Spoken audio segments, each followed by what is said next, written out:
जय माता दी। नमस्कार और स्वागत है भक्ति ज्ञान पर। आज नवरात्रि के पावन 5वें दिन हम सुनेंगे माँ स्कंद माता की संपूर्ण, विस्तृत और शुद्ध परंपरागत कथा। यह कथा माता के वात्सल्य, उनका स्वरूप और उनके पुत्र भगवान स्कंद कार्तिकेय की महिमा से भरी हुई है। मन लगाकर सुनिए, ध्यान लगाइए और माता के चरणों में अपनी श्रद्धा समर्पित कर दीजिए। माँ स्कंद माता का स्वरूप और परिचय। माँ स्कंद माता देवी दुर्गा का 5वां रूप है। इनका स्वरूप अति सौम्य, करुणामय और तेजोमय माना जाता है। इनका शरीर शुभ्र वर्ण से प्रकाशित प्रतीत होता है और मुख पर दिव्य तेज दिखाई देता है। माँ स्कंद माता 4 भुजा है। दाएं हाथ की ऊपर वाली भुजा में वे अपने बाल कार्तिकेय स्कंद को गोद में पकड़े रहती हैं। दाएं हाथ के नीचे वाली भुजा में कमल का एक पुष्प है। बाईं तरफ की ऊपर वाली भुजा पर मुद्रा है और नीचे वाली भुजा में भी कमल का पुष्प है। माँ कमल के आसन पर विराजमान रहती है, इसलिए इन्हें पंचाशना देवी भी कहा जाता है। इनका वाहन सिंह है और इन्हें कल्याणकारी शक्ति की अधिराष्ट्री भी माना जाता है। माँ का यह स्वरूप बतलाता है कि मातृत्व केवल करुणा ही नहीं, बल्कि धर्म, रक्षा, वीरता और जीवन की रक्षा का आश्रय भी है। क्योंकि माता के आंचल में बाल ही नहीं, धर्म की रक्षा भी होती है। कथा कार्तिकेय स्कंद का जन्म और पालन पोषण। बहुत प्राचीन काल की बात है। उस समय देवलोक में एक भीषण दैत्य तारकासुर ने उत्पात मचा रखा था।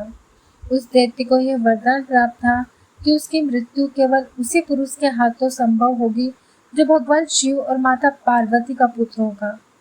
इस वरदान की शक्ति से तारकासुर ने देवताओं और मनुष्यों पर अत्याचार कर दिया, त्रिलोक में कष्ट फैला दिया। देवता त्रस्त होकर भगवान ब्रह्मा, विष्णु और महादेव के पास गए और विनती की, हे प्रभु, हमें इस दैत्य के उत्पात से बचाइए। इसी चुनौती के समय माता पार्वती और महादेव की इच्छा से एक दिव्य बालक का जन्म हुआ। वह बालक थे स्कंद, कार्तिकेय भगवान। अनेक पुराणों और लोक कथाओं में उनके जन्म की वर्णन मिलता है। एक प्रचलित कथा के अनुसार वह बालक सरकंडे के एक वन सरकंडा या सरकंडा में उत्पन्न हुआ। उस वन में कृतिकाएं निवास करती थी। उस बालक के 6 मुख थे। यही कारण था उसे एक साथ अनेक माँओं की आवश्यकता पड़ी।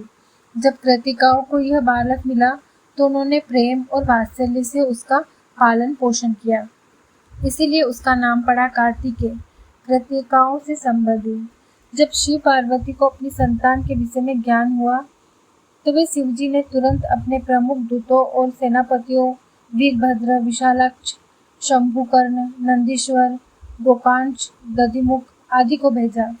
ये दूत सरकंडे के वन में गए, कृतिकाओं से मिलकर बालक को उनके चरणों से लिया और उस शिव परिवार के पास कैलाश पर्वत पर ले आए। कैलाश पर पहुंचकर शिव पार्वती ने उस बालक को अपनी गोद से लगाया और प्रेम से चूमा तथा बताया, तुम्हारी संतान हो।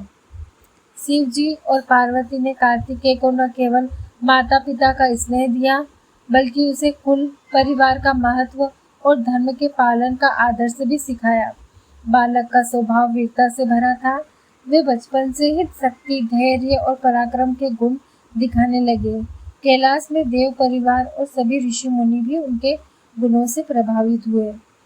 देवसेना का सेनापति नियुक्त और युद्ध की तैयारी। तारकासुर की दुष्टता और अर्थव्यवस्था के कारण देवताओं का मन भयग्रस्त था। तब शिवजी ने निर्णय लिया कि इस बालक को देवताओं का सेनापति बनाना चाहिए, क्योंकि उसके भीतर वह वीरता थी जो धर्म की रक्षा कर सके। शिवजी ने कार्तिकेय के देवों का सेनापति नियुक्त किया। स्कंद माता अपने माता स्नेह से अपने पुत्र को युद्ध कला, युद्ध नीति और सर्वोत्तम अस्त्र शस्त्र की शिक्षा प्रदान करने लगी। माँ का वात्सल्य और माँ की शक्ति ने बालक के भीतर ऐसा साहस भरा कि देवों में नई उमंग और हिम्मत जागी। युद्ध का दिन आया। रणभूमि में देवों की सेना संगठित हुई, परंतु मन में भय था। शत्रु सेना भीषण और विशाल थी। तारकासुर स्वयं पर्वत सा विशाल होकर रण में आया, पर कार्तिकेय ने देवों से कहा, भय मत करो, धर्म की रक्षा हमारा उत्तरदायित्व है। हम सब मिलकर अधर्म का नाश करेंगे। उनकी यह प्रेरणा देवों के मनोबल को दोबारा जागृत करने लगी। युद्ध की ध्वनि गर्जित हुई। तलवारों का संग, अश्वों की चाल और भालों की खनक से पूरे रण भैरव स्वरूप ग्रहण कर गया। कार्तिकेय ने अपने दिव्य भाले से आक्रामकता का परिचय दिया। उसने रणभूमि में तारकासुर का सामना किया। भीषण संग्राम हुआ। आकाश कांप उठा, धरती खनक उठी और युग युग का यह संघर्ष देवों और दानवों के भाग्य का निर्णायक मोड़ बन गया। अंततः कार्तिकेय ने अपनी दिव्य भाले के जोरदार प्रहार से तारकासुर का वध कर दिया। देवों को उसकी दुष्टता से मुक्त कर दिया। तब देवताओं ने प्रसन्न होकर कार्तिकेय को शक्तिधर और देव सेनापति की उपाधि दी। यहाँ ध्यान देने योग्य है, माँ स्कंद माता का स्नेह और पालन पोषण ही वह कारण था जिससे कार्तिकेय में वह आराध्य वीरता आई कि उसने तारकासुर का वध कर दिया। माँ की गोद में बालक का विराजना इस सत्य का प्रतीक है कि मातृत्व केवल स्नेह ही नहीं, शक्ति भी जन्म लेती है जो धर्म की रक्षा के लिए समर्पित होती है। स्कंद माता का अर्थ और उनकी उपासना के फल। स्कंद माता की आराधना का अर्थ केवल संतान प्राप्ति नहीं, यह जीवन को सही लक्ष्य, धैर्य, परोपकार और धर्म संकल्प की ओर मोड़ने का मार्ग भी है। स्कंद माता की आराधना से भक्त को ये लाभ होते हैं, संतान सुख, विशेषकर वे स्त्रियां और दंपतियों के लिए जिनकी इच्छा संतान को पाने की है, यह देवी वरदान देती है। परिवार की रक्षा, माता का आशीर्वाद घर परिवार में शांति और समृद्धि लाता है। भय और शत्रु विनाश, जीवन में जो भी भय और शत्रु बाधाएं हों वे दूर होती है। धर्म और मोक्ष, साधक का मन शुद्ध होकर धर्म के मार्ग पर चलता है और मोक्ष प्राप्ति की संभावना बढ़ती है। वात्सल्य और वीरता का संयोजन, माँ के स्नेह के साथ जिसमें वीरता और धर्म रक्षा का संदेश भी निहित है। स्कंद माता का जोश और वात्सल्य यह दिखाता है कि माँ केवल पालने वाली नहीं बल्कि संस्कारों की जननी भी होती है, जो सनातन धर्म के पालन की भावना और समाज कल्याण की दृष्टि पैदा करती है।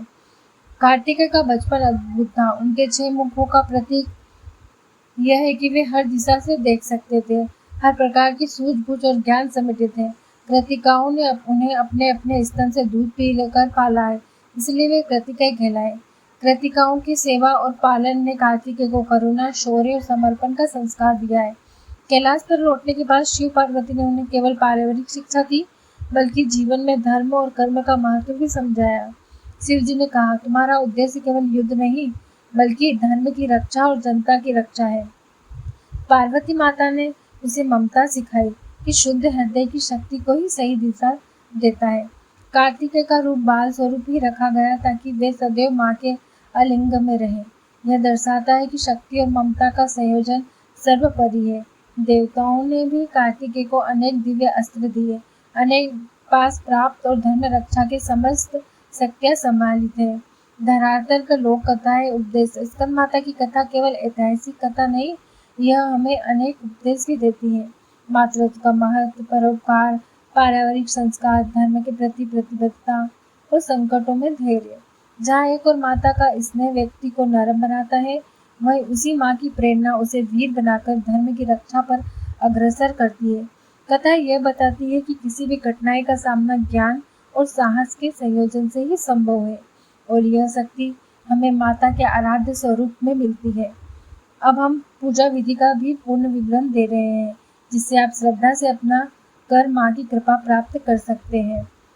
प्रातः सूर्योदय से पहले उठकर शुद्ध स्नान करें, स्वच्छ कपड़े धारण करें, पूजा स्थल को साफ करें और गंगा जल से अछूता स्नान शुद्ध करें। माँ की प्रतिमा चित्र को कमल के आसन पर रखें। यदि प्रतिमा न हो तो साफ कपड़े पर माँ का चित्र रखकर दीप, हवन और पुष्प चढ़ाएं। आसपास लाल पीले फूल रखें। गंगा जल से भरा कलश स्थापित करें, उसमें नारियल रखें और उसे पारंपरिक रूप से सजाएं। कलश के पास दीपक जलाएं। शांत मन से संकल्प लें, मैं सच्चे हृदय से माँ स्कंद माता की पूजा करती हूँ, मुझे अपने दोषों के लिए क्षमा करें और अपने आशीर्वाद से मेरे घर परिवार का कल्याण करें। इसके बाद माँ का आह्वान करें। छोटे छोटे मंत्रों और नामों का उच्चारण कर माता को बुलाए। दीप, धूप, गंध और पुष्प अर्पण करें। घी का दीप जलाएं, धूप दे और सप्तमुख पुष्प विशेषकर पीले नारंगी रंग के अर्पित करें। माँ को कमल का पुष्प विशेष प्रिय है, कमल का अधिकाधिक प्रयोग करें। नैवेद्य भोग, केले, हलवा, लड्डू और मीठा चावल माँ को अर्पित करें। बनारसी गन्ने, केले का भोग विशेष उत्तम माना जाता है। भोग लगाने के बाद थोड़ी मात्रा स्वयं ग्रहण कर ले और बांट दें। मंत्र जप करें और पाठ करें। मंत्र ओम देवी स्कंद माताए नमः, इसे 108 बार जपना शुभ है। यदि समय नहीं हो तो कम से कम 27 बार जप करें। जप के दौरान मन में माता का स्वरूप और अपने वर की कामना स्पष्ट रखें।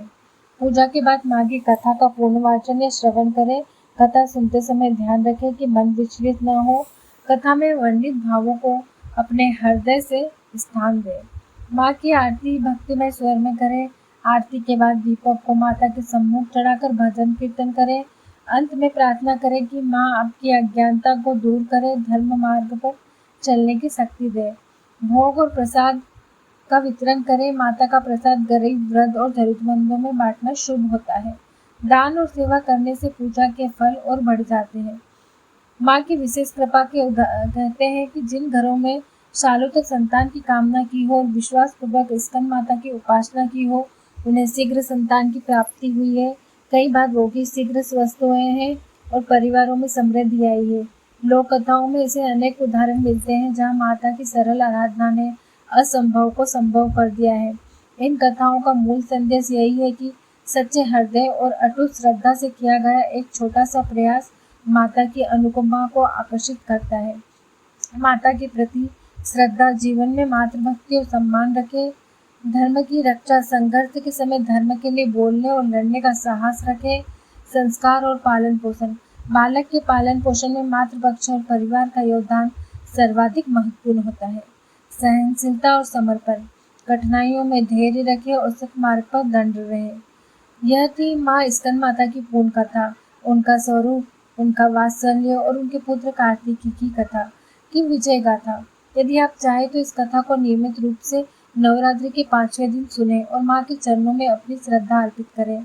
अगर आपको यह कथा पसंद आई हो तो कृपया इस वीडियो को लाइक करें, अपनी भावना और रिक्वेस्ट को कमेंट में लिखिए, इसे अपने मित्रों और परिवारों के साथ शेयर करें और हमारे चैनल भक्ति ज्ञान को सब्सक्राइब कर दीजिए ताकि ऐसी पवित्र ग्रंथि और लोक कथाओं कथन आपको मिलते रहे।